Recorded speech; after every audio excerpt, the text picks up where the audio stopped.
चलिए let's start. तो आज हम लोग BPSC mains general studies paper 1 section 2 में जो इम्पॉर्टेंट करंट अफेयर्स का टॉपिक है उसको हम लोग डिस्कस करेंगे। याद रखिएगा, इस बात को ध्यान देना भी ज़रूरी है कि बीपीएससी एग्ज़ाम में बहुत कुछ हम लोग गेस कर सकते हैं और गेस से क्वेश्चन मिलता है, आता है। ऐसा नहीं है कि बहुत वेग क्वेश्चन आ जाएगा, और वो भी बहुत स्ट्रेट फॉरवर्ड क्वेश्चन होता है। तो कोशिश हम लोग को ये करनी चाहिए कि जो इम्पोर्टेंट टॉपिक्स है उसको अच्छी तरह से नोट्स बना लें। कितने तरह के हर एक टॉपिक पे क्वेश्चन बनता है उसको हम लोग जो है हर एक दृष्टिकोण से तथ्य को और अवधारणा को, कॉन्सेप्ट को समझ लें तो हम लोग का ये पूरा अपने आप हो जाएगा। हम लोग अपने टॉपिक्स में जो हम लोग टॉपिक आज डिस्कस करेंगे उसको दो भाग में बांट दिए हैं। एक है इंटरनेशनल करंट अफेयर्स, अंतर्राष्ट्रीय जो सामयिकी है, और दूसरा है आपका राष्ट्रीय, और राष्ट्रीय के साथ बिहार को भी हम लोग जोड़ेंगे। नंबर 1। नंबर 2, हमारा एक और विभाजन है कि हम लोग कुछ अंतर्राष्ट्रीय संगठन को भी पढ़ेंगे और राष्ट्रीय संगठन को भी पढ़ेंगे। तीसरा पॉइंट याद रखिएगा कि करंट अफेयर्स में बहुत सारा टॉपिक हम लोग जो अभी आज देखेंगे, एक चर्चा करेंगे, जनरल लिस्ट हम लोग देखेंगे आज। तो उसमें देखेंगे कि बहुत सारा जो टॉपिक है और उसकी जब चर्चा होगी तो पेपर 2 सेक्शन 2 सेक्शन 3 भी कवर हो जाएगा। कहने का मतलब है कि आपका ज्योग्राफी ऑफ इंडिया में भी कुछ जो है तथ्य हम लोग को इस्तेमाल करना पड़ेगा, इकोनॉमिक्स में भी कुछ करंट अफेयर्स का तथ्य इस्तेमाल करना पड़ेगा, आपके साइंस एंड टेक्नोलॉजी में भी, जैसे कृषि, तो साइंस एंड टेक्नोलॉजी भी हम लोग को इस्तेमाल करना पड़ेगा। ठीक है, तो चलिए इसी के साथ हम लोग पहला जो अपना बाइफिकेशन किए हैं, पहला जो विभाजन किए हैं वो है आपका इंटरनेशनल ऑर्गेनाइजेशन, अंतर्राष्ट्रीय संगठन। और इस अंतर्राष्ट्रीय संगठन इंटरनेशनल ऑर्गेनाइजेशन में पहला जो हमारा टॉपिक है वो है सार्क रिवाइवल, यानी सार्क यानी south Asian association for regional cooperation, दक्षिण एशियाई क्षेत्रीय सहयोग संगठन, जो कि 2020 छठा साल हो गया कि ये जो संगठन है काम नहीं कर पा रही है। कारण यह है कि पाकिस्तान और हिंदुस्तान के बीच में जो रिश्ता जो है ऑल टाइम लो जा चुका है, तो ये जो संगठन है काम नहीं कर पा रही है। तो पहले तो हम लोग इसके संगठन का काम देखेंगे, रूप देखेंगे, कार्य रूप देखेंगे, हर एक देशों का पहलू देखेंगे, और फिर उसमें हम लोग ये तय करेंगे कि नया बैलेंस बना के क्या फिर से सार्क को गतिशील करना चाहिए कि नहीं करना चाहिए। तो पहला टॉपिक जो हमारा होना चाहिए वो है आपका सार्क या सार्क रिवाइवल। दूसरा है जो अंतर्राष्ट्रीय संगठन में हम लोग पढ़ेंगे वो है बिम्स्टेक। बिम्स्टेक को अंग्रेजी में बोलते हैं Bay of Bengal initiative for multi sectoral technical and economic cooperation. Hindi में इसको कहते हैं बंगाल की खाड़ी बहुक्षेत्रीय तकनीकी और आर्थिक सहयोग उपकरण। इस संगठन का भी देखेंगे, इस संगठन का महत्व देखेंगे, और आर्थिक राजनीतिक रणनीति भारत का कैसा होना चाहिए ये भी हम लोग को देखेंगे। ये दोनों टॉपिक सार्क में और बिम्स्टेक में एक और चीज़ है कि भारत का अंतर्राष्ट्रीय संबंध, इंडियाज नेबरहुड पॉलिसी, कि कौन कौन देश के साथ हमारा संबंध कैसा है, इस पहलू को भी हम लोग सार्क और बिम्स्टेक के तहत हम लोग देखने की कोशिश करेंगे। चर्चा हमारा रहेगा, आप लोग को इस पे लेक्चर होगा, नोट्स दे दिया जाएगा, और क्वेश्चन आंसर के माध्यम से हर एक दृष्टिकोण जो है, हर एक पहलू को हम लोग जैसे पेपर 1 किए थे उसी तरह पेपर 1 सेक्शन 1 किए थे उसी तरह आपका सेक्शन 2 भी होगा। तीसरा है UNSC, United nation security council, संयुक्त राष्ट्र सुरक्षा परिषद, इसमें भी रिफॉर्म की ज़रूरत है, इसमें कुछ सुधार की ज़रूरत है, इंडिया का क्या रोल है, तो ये भी हम लोग को ऑर्गेनाइजेशन देखना पड़ेगा। WHO, जो चौथा हमारा अंतर्राष्ट्रीय संगठन में हम लोग पढ़ेंगे, वो है WHO, वर्ल्ड हेल्थ ऑर्गेनाइजेशन, विश्व स्वास्थ्य संगठन। अब देखिए WHO बहुत ज़्यादा कंट्रोवर्सी में आ गई थी, खास करके अमेरिका के जो एक्स प्रेसिडेंट थे डोनाल्ड ट्रंप, और चीन को लेके जो कोविड-19 हुआ उसको लेके अपने आप ही WHO कंट्रोवर्सी में आई। फिर वैक्सीन बना, वैक्सीन को कैसे वितरण करना है, किस तरह से वैक्सीन बना, वैक्सीन बनने में क्या अड़चने आई, WHO के लिए क्या क्या चुनौती चैलेंजेस रहा, ये सारा पहलू हम लोग देखेंगे। लेकिन अंतर्राष्ट्रीय स्तर पे हम लोग यदि कोविड-19 का वैक्सीन देखेंगे, कोविड वैक्सीन देखेंगे सॉरी, अंतर्राष्ट्रीय स्तर पे, तो भारतीय स्तर पे भी हम लोग को उसके वैक्सीन बनने की प्रक्रिया, साइंस एंड टेक्नोलॉजी का पार्ट है, वो भी देखेंगे, उसके वितरण डिस्ट्रीब्यूशन वो भी देखेंगे, लोगों के मन में अफवाह उसको भी हम लोग को चर्चा देखना है, और जो है कि क्या क्या चुनौती है भारत सरकार के लिए, आपके भारत में जो स्वास्थ्य संगठन है उनके लिए। तो अंतर्राष्ट्रीय स्तर पे देखेंगे तो WHO का रोल देखेंगे, राष्ट्रीय स्तर पे नेशनल लेवल पे भी हम लोग को देखना, और बिहार स्तर पे भी देखना कि बिहार सरकार को क्या चुनौतियां हैं वैक्सीनेशन प्रोग्राम में, उस वैक्सीन को कैसे वितरण करना है। तो एक जो है समूचा 360 डिग्री एंगल से हम लोग को WHO और वैक्सीन के बारे में देखना है।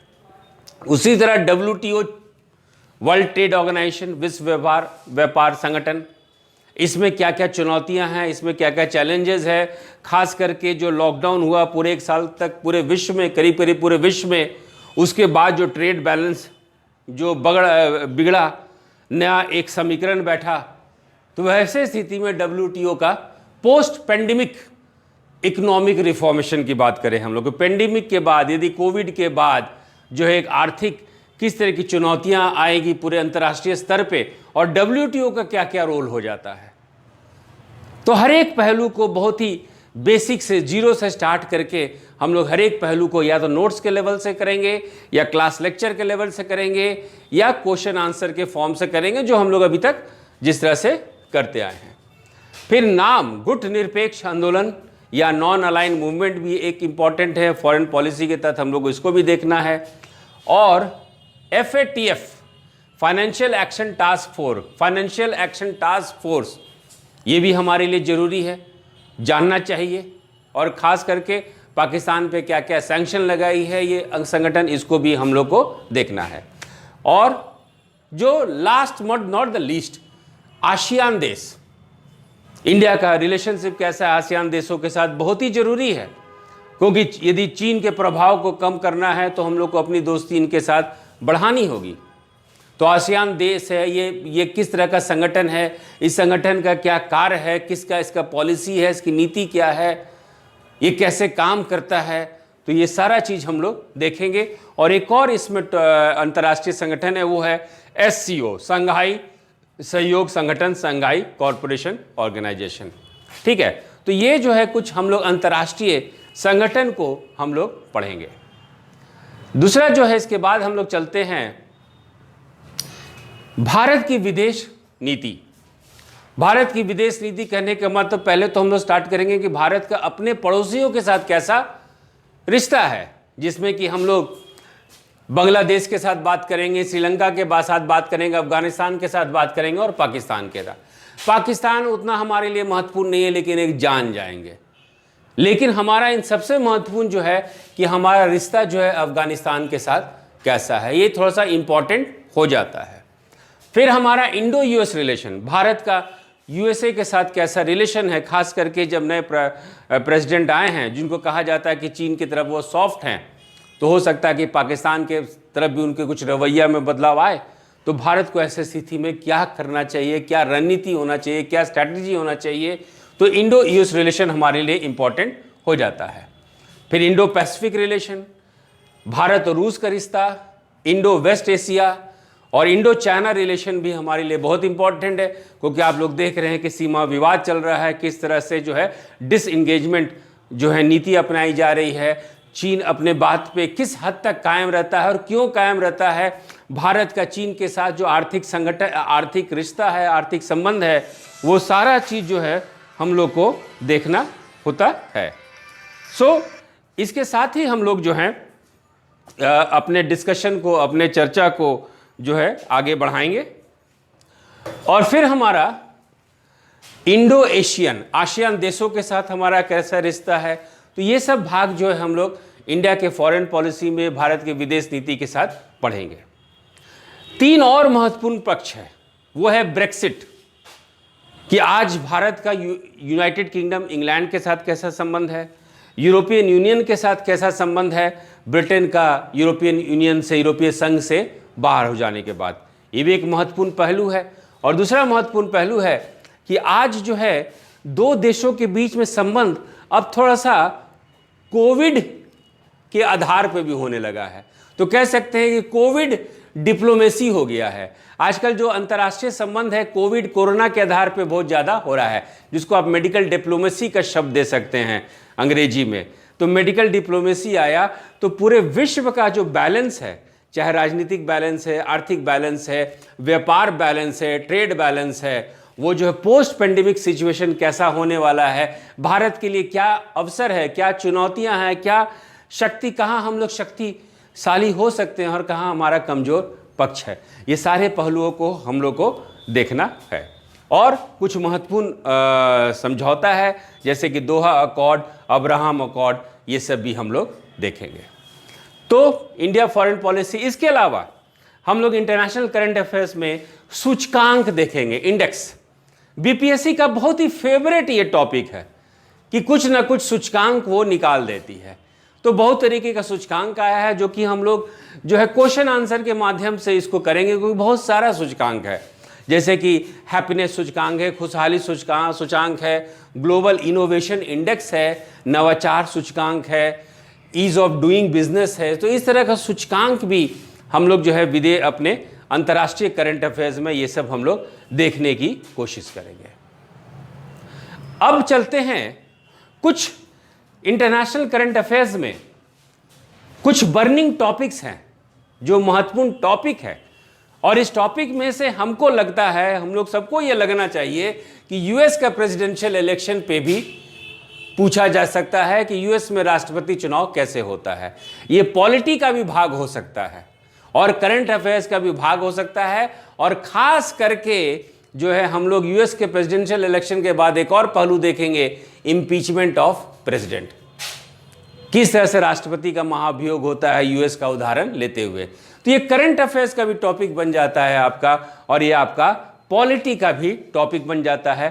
तो इस तरह के टॉपिक को हम लोग बहुत ही अच्छा से प्रिपेयर करेंगे। हर एक 3-4 पेज का नोट्स रहेगा, हर एक पहलू पे हम लोग इसका नोट्स बनाएंगे, क्वेश्चन आंसर के साथ हम लोग इसको अटेम्प्ट करेंगे और समीक्षा करेंगे कि हमारे आंसर में किस तरह से और तथ्य और तर्क हो, ताकि हमारा आंसर ज़्यादा अच्छा से अच्छा हो सके। तो ये कुछ पहलू हैं जो कि हम लोग इंटरनेशनल करंट अफेयर्स या अंतर्राष्ट्रीय जो है सामयिकी पे चलेंगे। अब चलते हैं हम लोग राष्ट्रीय घटना चक्र पे, है ना, नेशनल करंट अफेयर्स पे। अब देश के अंदर की बात हम लोग करते हैं। तो इसमें भी हम लोग कुछ संगठन का, पहले संगठन का उदाहरण लिए हैं कि उन संगठनों को हम लोग को देखना है। तो पहला है आपका नीति आयोग। नीति आयोग जो है एक इनोवेशन इंडेक्स निकाली है, एक नवाचार सूचकांक निकाली है। तो हम लोग को नीति आयोग के बारे में देखना है। ये भी आपका पॉलिटी और इकोनॉमिक्स का क्वेश्चन आ सकता है, लेकिन करंट अफेयर्स में उसके जो है इनोवेशन इंडेक्स, नवाचार सूचकांक पे भी हम लोग जो है जोड़ देंगे। दूसरा है 5G टेक्नोलॉजी। 5G टेक्नोलॉजी का महत्व, क्या चुनौती, ये ऐसा टॉपिक है जो कि इंटरनेशनल करंट अफेयर्स में भी आ सकता है, साइंस एंड टेक्नोलॉजी में भी आ सकता है, इंडियन इकोनॉमी भी आ सकता है, वर्ल्ड इकोनॉमी में भी आ सकता है। ये एक बहुत ही इंपॉर्टेंट टॉपिक 5G टेक्नोलॉजी निकल के आ रहा है। तो हम इसको स्टार रेटिंग देंगे, हम कहेंगे कि ये इंपॉर्टेंट टॉपिक है। 5G टेक्नोलॉजी हमारा इंपॉर्टेंट टॉपिक है जो कि आप पेपर 2 के भी सेक्शन को कवर कर सकते हैं। तीसरा जो है फार्मर बिल, जो किसान का जो बिल है, जिसको कि आप लोग सुनने में आता है, किसान कहते हैं कि ये काला कानून है, तो हम लोग इस फार्मर बिल को, किसान का जो ये बिल बना है, कानून बना है, उसको हम लोग देखेंगे, है ना, उसको आसान शब्दों में समझने की कोशिश करेंगे, उसको समीक्षा करेंगे, इसके प्रॉस कॉन्स प्लस माइनस सकारात्मक पहलू नकारात्मक पहलू हम लोग निकालेंगे और इस चीज़ पर पढ़ेंगे। उसी तरह कोविड वैक्सीन भी है। कोविड वैक्सीन भारत में किस तरह से विकसित हुआ, कौन कौन सी संगठन था जो इसको बनाने में, विकास में, डेवलपमेंट में मदद दिया, एक बार बन जाने के बाद उसको किस तरह से वितरित किया गया पूरे भारत में, और वितरण के बाद जो है क्या क्या चुनौतियां आई, तो ये सारा चीज़ जो है हम लोग को देखना पड़ेगा। कोविड वैक्सीन में सबसे महत्वपूर्ण चीज़ एक और पहलू है कि भारत जो है करीब 13-10 देश को वैक्सीन जो है दी है। तो ये भारत का नेबरहुड पॉलिसी, पड़ोसियों के साथ नीति भी हम लोग कोविड वैक्सीन के तहत हम लोग देखने की कोशिश करेंगे। और साइबर क्राइम भी महत्वपूर्ण टॉपिक है, जो हमारा पॉलिटी लॉ में भी ये क्वेश्चन आ सकता है। हम लोग इसको करंट डाटा के साथ, करंट सिनेरियो के साथ इसको हम लोग डिस्कस करेंगे, करंट साइबर क्राइम को। और बिहार में भी इस पे जो है बहुत तरीके का लॉ कानून बनने वाला है, कुछ बन भी गया है। बिहार सरकार भी काफ़ी चिंतित है साइबर क्राइम को लेके, तो साइबर क्राइम को भी हम स्टार क्वेश्चन देंगे। ये क्वेश्चन जो है महत्वपूर्ण है हमारे 66 बीपीएससी मेंस के लिए। इसके बाद कुछ हमारे महत्वपूर्ण जो हैं और टॉपिक हैं, जिसको कहिए बर्निंग टॉपिक राष्ट्र के आधार पे। तो पहला है आपका न्यू एजुकेशन पॉलिसी, नई शिक्षा नीति, ये महत्वपूर्ण है, ये भी पेपर 2 कवर करता है। Drug abuse in India, Bharat में सुशांत सिंह राजपूत केस के बाद आप देख रहे हैं किस तरह से कितने एजेंसीज जो है सतर्क हो गई है, किस तरह से ड्रग्स ओवरलोड, ड्रग्स का इंटरनेशनल रैकेट, ड्रग्स का हवाला ट्रांजैक्शन, है ना, ड्रग्स का स्मगलिंग, है ना, ड्रग्स के नाम पे टेररिस्ट फंडिंग, आतंकवादियों को फंड करना, ये बहुत ही इंपॉर्टेंट टॉपिक है। तो ड्रग अब्यूज़ इन इंडिया भी हम लोग देखेंगे। हाल ही में हमारे गृह मंत्री ये कहे थे कि भारत एक देश है और यहाँ की भाषा भी एक होनी चाहिए, तो ये भी तीसरा इंपॉर्टेंट है, 1 नेशन 1 लैंग्वेज। इसको भी हम लोग जरूर देखेंगे, जरूर पढ़ेंगे, जरूर चर्चा करेंगे, जरूर नोट्स बनाएंगे, जरूर डिस्कस करेंगे, ठीक है। फिर इसके बाद कॉन्टेम्प्ट ऑफ कोर्ट, आए दिन हम लोग कोर्ट की अवमानना करते रहते हैं, तो इसके लीगल पहलू को भी हम लोग को देखना है। एक और विवाद की विषय जो बना हुआ है कि क्या भारत के मुख्य न्यायाधीश को सूचना के अधिकार के तहत लाया जा सके। ये बात है कि क्या chief justice of India can be brought under RTI. इस टॉपिक पे भी हम लोग गहन चर्चा करेंगे, डिस्कशन करेंगे। और एक और है डेलिमिटेशन कमीशन, परिसीमन आयोग। परिसीमन आयोग पे भी हम लोग इस संगठन के बारे में देखेंगे, संगठन का काम क्या होता है और अब इसका महत्व इस समय फिलहाल जो है इस परिस्थिति में इसकी क्या महत्व है। फिर 15th फाइनेंस कमीशन, 15वां वित्तीय आयोग। तो ये कुछ बर्निंग टॉपिक्स है जिसको कि हम लोग को देखना है। अंत में जो हम लोग बात कर रहे हैं बच्चों, वो ये है कि कुछ सरकारी स्कीम है, गवर्नमेंट स्कीम्स है, जो कि हम लोग को इकोनॉमिक्स में, अर्थव्यवस्था में भी पूछा जा सकता है। और करंट अफेयर्स, यदि हम लोग उस अर्थव्यवस्था में, सरकारी योजना में, परियोजना में करंट अफेयर्स का भी डाटा डालेंगे तो हमारा आंसर बहुत अच्छा होगा। तो चूंकि हम लोग सेक्शन 2 कर रहे हैं, तो क्वेश्चन आंसर के माध्यम से कुछ इंपॉर्टेंट स्कीम्स भी है, सरकारी परियोजना भी है। लिस्ट तो है लेकिन उतना ही नहीं है, एक लिस्ट दिए हैं ताकि एक हम लोग को डायरेक्शन मिल सके। और जब हम लोग पेपर 2 करेंगे तो और ज़्यादा लिस्ट जुड़ जाएगा, जैसे कि Ayush mission, startup India, make in India, Namami Gange, जल जीवन मिशन, जल जीवन हरियाली मिशन, हाँ बिहार सरकार का हृदय है ये परियोजना, इसके बारे में भी हम लोग देखेंगे। भारतमाला परियोजना, भारतमाला जो परियोजना बन रहा है। डिजिटल इंडिया को भी स्टार रेटिंग हम देंगे, क्योंकि कोविड-19 के बाद हमारे जीने का तरीका बदल गया है। आप लोग सबको का क्लास जो है अब बहुत ज़्यादा ऑनलाइन होने लगा है ना, शिक्षा पद्धति में बदलाव आया, बहुत सारे मोबाइल ऐप आ गए, तो डिजिटल इंडिया भी महत्वपूर्ण टॉपिक बन जाता है। प्रधानमंत्री किसान सम्मान योजना, इस तरह की योजना जो है, जो कि हम लोग बात कर रहे थे कि किसानों के आय को डबल कर दिया जाए। तो कैसे किसानों की आय को डबल किया जाएगा? तो बहुत सारे सरकारी स्कीम हैं जो हम लोग क्वेश्चन हो सकता है कि how can government double the income of the farmers? आप किसानों की आय को कैसे करेंगे? तो उसमें आपको सरकारी परियोजना का मदद भी लेना पड़ेगा, जैसे कि पीएम फसल बीमा योजना, सस्टेनेबल एग्रीकल्चर, सतत विकास, है ना, कृषि में सतत विकास, इसमें साइंस एंड टेक्नोलॉजी भी चलेगा, करंट अफेयर्स भी पोर्शन है, इसमें इकोनॉमिक्स भी पोर्शन है। तो ये सब बात हम लोग करेंगे। फार्मर्स प्रोड्यूसर्स ऑर्गेनाइजेशन, है ना, किसानों का एक संगठन है, ये भी बहुत महत्वपूर्ण है। फिर आपका कृषि उन्नति योजना, कृषियों के लिए उन्नति वाली योजना, ये योजना हम लोग को देखना चाहिए। बहुत सारा ऑर्गेनिक कॉरिडोर बन रहा है, बिहार में आपका जो है अश्वगंधा कॉरिडोर बन रहा है, तो ये सब चीज़ हम लोग को देखना पड़ेगा। नेशनल एग्रीकल्चर मार्केट, ये भी एक टूल है, ये भी एक टेक्निक है, ये भी एक जो है आपके पास एक हथियार है जिससे कि किसानों की जो है आय को हम लोग बढ़ावा दे सकते हैं। तो ये सब जो है कुछ आपके पास जो टॉपिक है जिसको यदि हम लोग करेंगे तो आपका पेपर 1 का सेक्शन 2 करंट अफेयर्स और आपका इवेंट्स जो है कवर हो जाएगा। इसमें बीपीएससी मेंस में 5 क्वेश्चन आता है, जिसमें कि आपको 3 क्वेश्चन करना होगा। करने का तरीका वही रहेगा कि पहले हम लोग क्लास में इसके बेसिक्स को पढ़ेंगे, है ना, नोट्स चर्चाएं होंगी, नोट्स मिलेगा, फिर आपको क्वेश्चन आंसर के फॉर्म में दिया जाएगा, क्वेश्चन दिया जाएगा, आप उसमें अटेम्प्ट करेंगे, प्रैक्टिस करेंगे, फिर आपको मॉडल आंसर मिलेगा, ताकि हमारे पास 3-4 पेज का अलग अलग पहलुओं पे हमारे पास जो है एक अच्छा मटेरियल इन्वेस्टमेंट निवेश तैयार हो जाए। ठीक है, तो चलिए इसके साथ ही ये लिस्ट आपका कंप्लीट होता है।